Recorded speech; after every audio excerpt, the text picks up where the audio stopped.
નમસ્કાર, મારું નામ કોમલ પટેલ છે. હું એક ડાયટિશિયન છું અને એક ડાયાબિટીક એડ્યુકેટર છું. ગવર્મેન્ટ ઓફ ઇન્ડિયા સાથે કામ કરું છું as a fit India ambassador. આજે આપણે જે ચર્ચા કરવાના છે એ આપણે જે વિન્ટર સિઝન સ્ટાર્ટ થયું છે અને એની અંદર જે શરદી ખાંસીનો જે વધારે થતો હોય છે એને કેવી રીતે રોકો એના માટેનું આપણે ચર્ચા કરીશું. જેવું જ ઋતુ ચેન્જ થાય એટલે આપણા બોડીની ઇમ્યુનિટી જનરલી ઓછી થતી હોય છે. હવે એ ઇમ્યુનિટીને અપ કરવા માટે એવી ઘણી બધી વસ્તુ છે જે આપણે ફૂડની અંદર ઇન્ક્લુડ કરી શકીએ. વિન્ટરની અંદર આપણે જનરલી જોઈએ તો હળદીવાળું દૂધ જે આપણી દાદી અને નાની આપણને પીવડાવતા હતા, એનું કારણ એ હતું કે હળદરની અંદર એવા એન્ટીબાયોટિક્સ છે જે આવી રીતે શરદી ખાંસી થાય તો એનાથી ફાઇટ કરવા માટેનું, પ્રોટેક્શન કરવા માટેનું એક બેનિફિટ આપે છે. સેકન્ડલી મેજર ઇમ્પોર્ટન્ટ જે અત્યારે તુલસી, આમળા, આદુ અને લીલી હળદર એવી જે વસ્તુ આવે છે એનો કાં તો જ્યુસ બનાવીને પી શકાય, કાં તો પછી એને રો ફોર્મમાં અથાણું બનાવીને બી ખાઈ શકાય. હવે આનું મેઇન રીઝન એ છે કે આની અંદર એટલી બધી હીટ અને એનર્જી છે જે વિન્ટર સિઝનની અંદર આપણા બોડીની અંદર એને સ્ફૂર્તિ આપે, એક એનર્જી આપે અને એક સ્ટેમિના આપે છે. એની સાથે આપણે વાત કરીએ તો શિયાળાના જે વસાણા હોય છે જેમ કે ગુંદરના લડ્ડુ, મેથીના લડ્ડુ, તલના કચરિયું, એ બધી જ વસ્તુ જે છે એ આપણી ઇમ્યુનિટી બિલ્ડ કરવા માટે છે. આની અંદર કેલ્શિયમ, પ્રોટીન, આયર્ન અને ભરપૂર પ્રમાણમાં ફેટ્સ એટલે ગુડ ફેટ્સની જે વાત કરી છે એ બધું જ એનર્જી અને આપણી બોડીની જે અગ્નિ છે એ જે વિન્ટર સિઝનની અંદર એને અપ કરવા માટે એ બધું જ યુઝ કરે છે. સો આપણે આદુ, લીલી હળદર, આમલા, તુલસી, પછી સૂપ જે આપણે જનરલી વિન્ટર્સની અંદર સૌથી વધારે પીતા હોઈએ છીએ, તો સૂપ આપણા બોડીની અંદર ગરમાવ લાવે. હવે આ બધી જ વસ્તુની અંદર કંઈક ને કંઈક પ્રમાણની અંદર એન્ટીબાયોટિક હોય છે જે આપણને હેલ્પ કરે છે કે શરદી અને ખાંસી ના થાય એના માટે.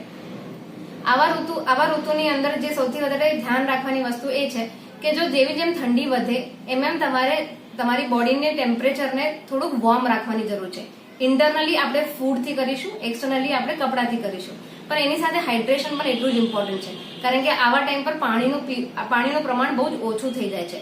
સો પાણી બી વધારવાની જરૂર છે. It could B in form of green tea, it could B in form of soup, કાં તો પછી જ્યુસ જેમ કે બીટરૂટ, ગાજરના જ્યુસ અત્યારે મળે એ બી બહુ સરસ છે. સો આ બધી વસ્તુ કલેક્ટિવલી તમને શરદી ખાંસીથી રોકવાનો પ્રયત્ન કરાવશે. એક હેલ્ધી દિનચર્યા કરવા માટે સવારનો તડકો જે હોય છે એ આપણા બોડીને બહુ સરસ એક હીટ બી આપશે અને જે પ્રમાણે આપણે કહેતા હોઈએ છીએ કે સવારનો તડકો લઈએ તો આપણું વિટામિન ડી બી આપણી બોડીની અંદર આવે. સો મે બી સ્ટાર્ટ વિથ યોગા, કાં તો પછી એક વોક, કાં તો એક્સરસાઇઝ, જે બી ફોર્મમાં તમે લઈ શકતા હોય એવું. એના પછી આપણી વારી આવે છે બ્રેકફાસ્ટની. હવે બ્રેકફાસ્ટની અંદર અત્યારે તો મસ્ત બાજરીનો રોટલો, કારણ કે ગરમાવો બી કરશે, થેપલા મેથી કે પાલકના, કારણ કે અત્યારે લીલી શાકભાજી બહુ જ વધારે મળે છે. સો એ બી યુઝ કરીશું તો જેટલું બી નાના નાના વાઇટામિન્સ, મિનરલ્સ, ફોલિક એસિડ એ બધી જ વસ્તુ આપણે આપણા બોડીમાં આપી શકીએ. આ એવી ઋતુ છે જેની અંદર સૌથી વધારે ભાજી ખાવામાં આવે, સૌથી વધારે વેજીટેબલ્સ આપણને બહુ જ મળે છે. સો આ બધાનું યુઝ એવી રીતે કરવાનું છે કે એના બેનિફિટ આપણી બોડીની અંદર આ 2-3 મહિનાની અંદર ફૂલ મળે.